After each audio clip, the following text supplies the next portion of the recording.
IPEC nigo kiainanire amaigerio igoro y'ubwo busangirire bengerero kurwase abananchi anene ase amagendero yengencho ase binyuru au aseritikoria rero kubwaterana mone serikali ya county ya Kisii ekiombe kyo nigo gekirana nabo igo kubasemia abamenye kurase county eyo ya Kisii banyara ko baba wesokia ase okwenekia ngana baro banyare ko baba kubwatoka ebirengererio byabo ekiombe kyo nigo kegenderete gusangireria ebirengererio na koringoria emeroberio ya botambi yegendete ko bekwenekiwa amono botererwe county ya Kisii na gutumanya muri kwito dipanasanya onyeke ndo kyabo sigisa for example watebe temba kete grasi ya ICD IPEC nebu atikuru ebanyanga ama ene mune county government yate atikuru musigisa baro chibe ya sachi grasi ya ICD mba koletabo aba bwatani ao bakora ne kiombe kya IPEC Kenya nigo bakora egeikaro gyokwena na maigirio iguru yobuya bo weso kyana gusanga ebirengererio ilio konyora magenderero ayuwa gwenerete.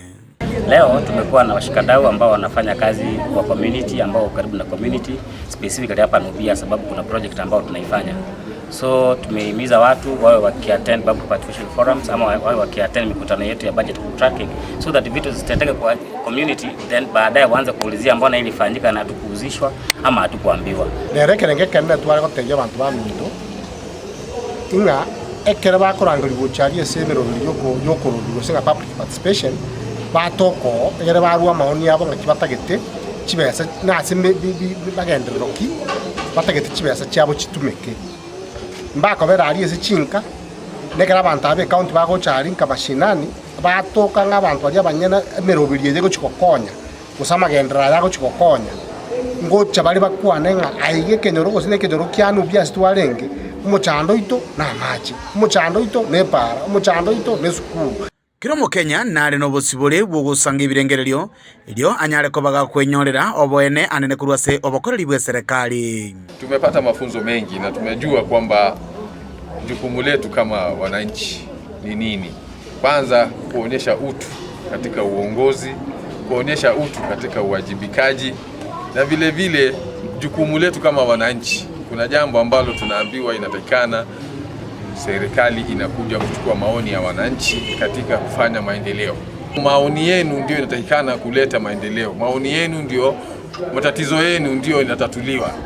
Kwa hivyo msipofika katika hizo mikutano baadaye mtakuja kulalamika kwamba wote tulikuwa tunataka hivi lakini hatukufanywa hivyo. Nonya nabo ababwatani kurwa ase serikali anenebe county ngo baboliwe goikera umwananchi kawaida nabo igongo ikirania amagani yabo naba be county akera bakocha kuria maoni mbago chesi chi hotel tigabagenda nkari ese bitacho bagenda nkari ese meteimi bachankari chitundu bali bachankari ese bikanisa biribiyanka biribigo uri meteimi banyumirana n'abana inchi asebale ase njore tegento na rosembo songa gwakereta tema so tubaka kunyara transport barachire busonga kiro so tegento ari ese abantu abanyene barenkaria mbai chichoro barua maoni yao batebenga igumo chando tubaka tegento biyeito noyo. Inatakikana serikali ije uchukue maoni ya watu ili watu wachangie katika kustawisha nchi. Serikali vile vile kwa upande mwingine yale maoni ambao wananchi watatoa ndio mujaribu kuyatekeleza. Sio wananchi wanasema hivi alafu niyo mnafanya mengine. Hiyo itakuwa tena ni kinyume na katiba. Gusangana babisa ba public participation kurwase county ya Kisii niko bono baboliria abananchi ko bano bosibole wo wesokia na kobolia amagenderero kurwase serikali. We are also as citizens we have a responsibility to ask government any question on all the projects that are being undertaken in our areas of jurisdiction. In many occasions we see projects coming up, we see a borehole being sunk, a road being done. Nobody bothers to ask who is doing this, when are you starting, when are you supposed to finish, what are we expecting as a community. Yiko ripoteri gitasenekia unambe ya Mokiandizi TV koru Nubia egotoke meye county ya Kisii litera nenkoro kwa Dipon Asanya.